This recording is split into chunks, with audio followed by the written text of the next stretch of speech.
Há uma característica única e singular na forma e na maneira de Deus agir nas nossas vidas. É que normalmente nós não enxergamos o que Deus está fazendo. A pergunta é, por quê? Porque Deus escolheu agir de uma forma invisível aos nossos olhos. Fique comigo e nos próximos minutos nós vamos falar a respeito disso.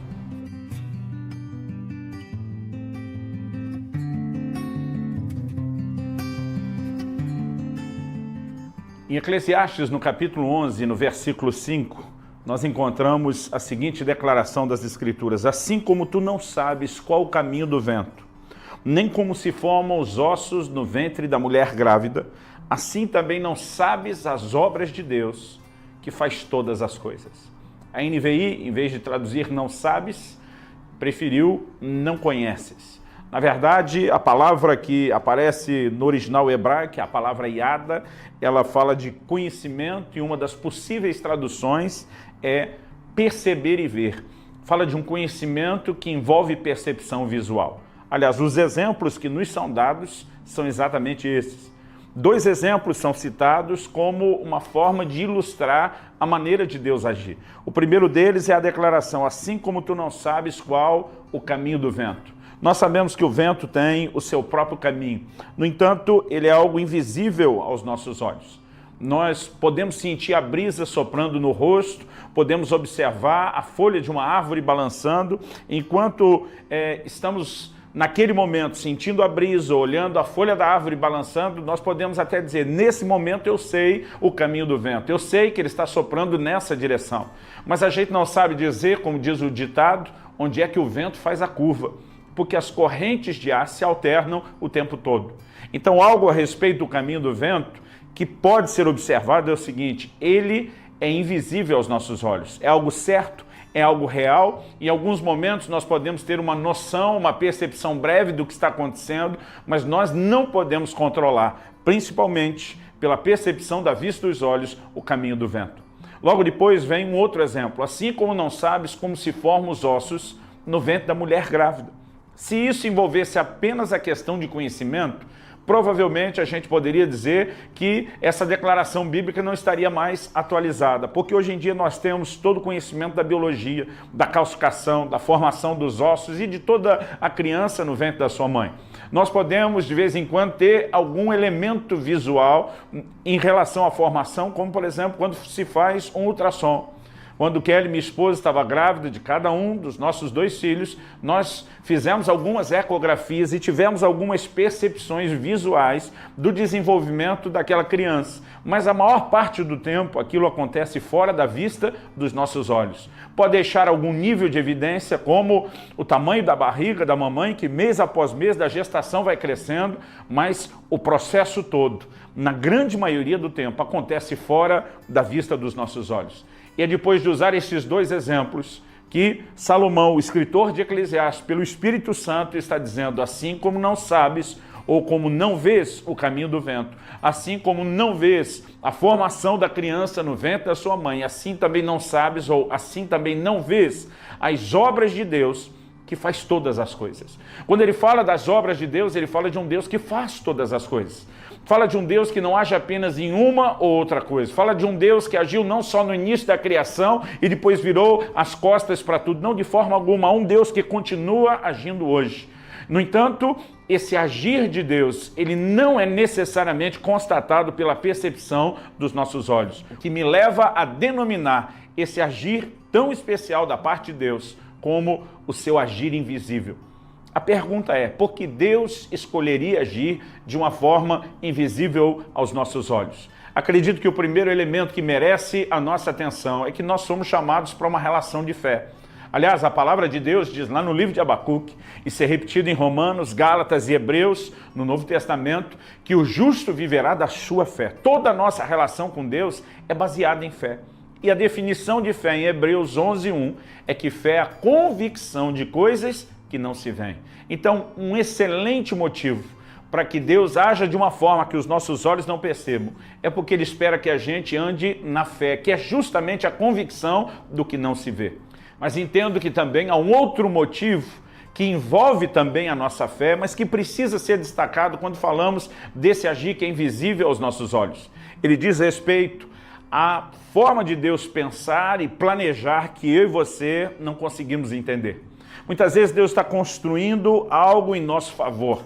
Não necessariamente precisa ser algo a longo prazo, mas a nossa mente não consegue acompanhar a mente de Deus. E muitas vezes nos parece que Deus não está agindo quando Ele na verdade está. Vamos dar alguns exemplos bíblicos. José recebe de Deus uma promessa, que ele seria exaltado a uma posição de governo, que a sua própria família se curvaria diante da sua posição de autoridade, mas durante muito tempo aquilo pareceu, na verdade, estar tão distante de se concretizar, que a gente poderia dizer, será que era isso mesmo que Deus tinha para José? Será que era isso mesmo que Deus estava falando ou prometendo? Porque, na verdade, a gente poderia dizer que, a princípio, a impressão é de que o tiro saiu pela culatra. José é vendido pelos seus irmãos como escravo. Vai para o Egito numa condição terrível. É afastado, arrancado do seio da sua família, do relacionamento com os seus, e daqui a pouco está numa terra estranha, na condição de um escravo. Ele permanece fiel ao Senhor, Deus o abençoou, fez prosperar dentro da casa de Potifar, mas daqui a pouco ele é injustiçado e acaba sendo lançado na cadeia porque quis ser fiel não só a Deus, mas ao seu próprio senhor Potifar. Mas foi lá na cadeia que José acaba tendo o que nós poderíamos chamar do trampolim para o plano e o propósito de Deus se cumprindo na sua vida. É na cadeia que ele interpreta o sonho de um copeiro que 2 anos depois de ter saído, fala de José diante do faraó e a partir disso todo o plano e o propósito de Deus se desdobram. A pergunta é, será que José conseguia ver o agir de Deus quando ele foi vendido pelos seus irmãos como escravo? Não, com os olhos naturais de forma alguma. Será que ele conseguia ver o agir de Deus quando injustamente foi preso? Eu tenho certeza que não era algo que ele conseguia ver, tanto que quando ele interpreta o sonho do copeiro, ele está pedindo ajuda para sair dali. Se entendesse que Deus tinha um plano e um propósito para ele naquele lugar, ele não estaria pedindo ajuda para sair. Mas em Gênesis 40 nós vemos ele pedindo ajuda, lembra-te de mim, quando estiveres diante do faraó, interceda por mim, eu cheguei aqui injustamente. Então nós temos um José que não está enxergando, que não está entendendo e precisa confiar em Deus. A palavra do Senhor nos declara que é um Deus cuidando de cada um de nós, mas essa mesma palavra garante que esse agir não será necessariamente visível aos nossos olhos.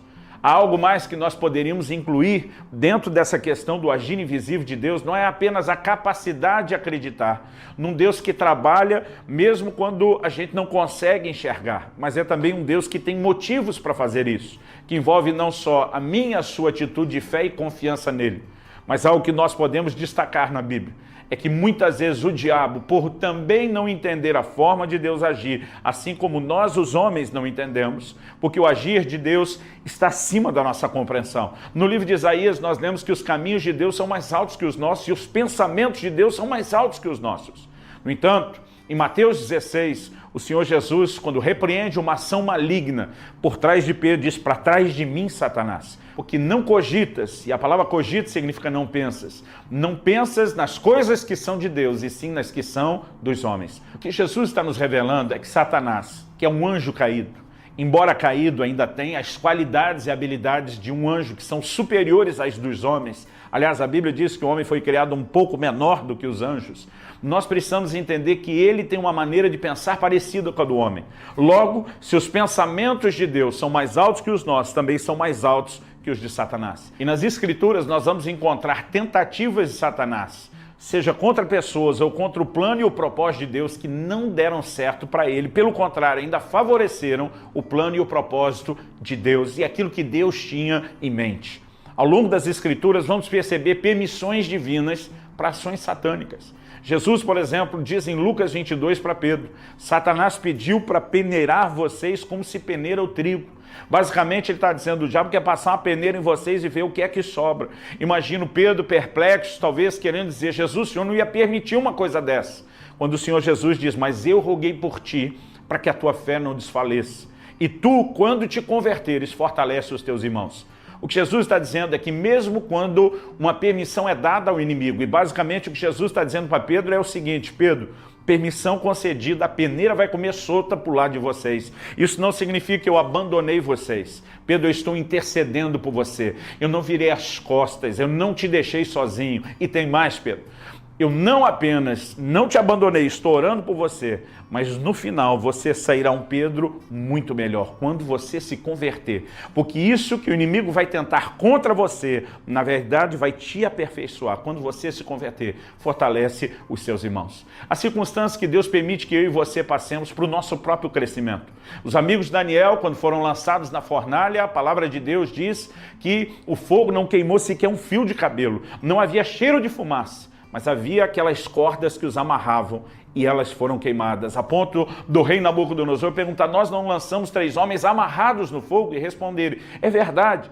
Mas ele diz: eu vejo 4 homens soltos, porque a única coisa que o fogo pôde queimar eram as amarras que os prendiam. Há momentos onde Deus vai permitir algumas ações malignas, não para que a gente seja destruído. Pelo contrário, seremos guardados como esses amigos de Daniel foram. Seremos guardados como Pedro seria com a intercessão do Senhor Jesus. Mas no final, sairemos muito melhores do que como entramos naquela situação ou circunstância. Deus tem formas de agir que nossos olhos não reconhecem, que nossa mente não entende, mas ao que é certo, eu e você podemos sempre confiar num Deus que é fiel, mesmo quando nós não somos, num Deus que ainda governa soberano sobre todas as coisas, e num Deus que, assim como o caminho do vento, que embora não seja visível aos nossos olhos, é real. Assim como o desenvolvimento da criança no ventre da sua mãe, que embora aconteça fora da vista dos olhos, é real e inquestionável. Assim também o agir de Deus nas nossas vidas. Eu e você podemos crer,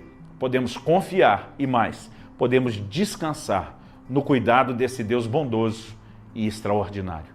Que a sua fé se fortaleça e que você viva em plena confiança, mesmo que você não veja o que Deus está fazendo.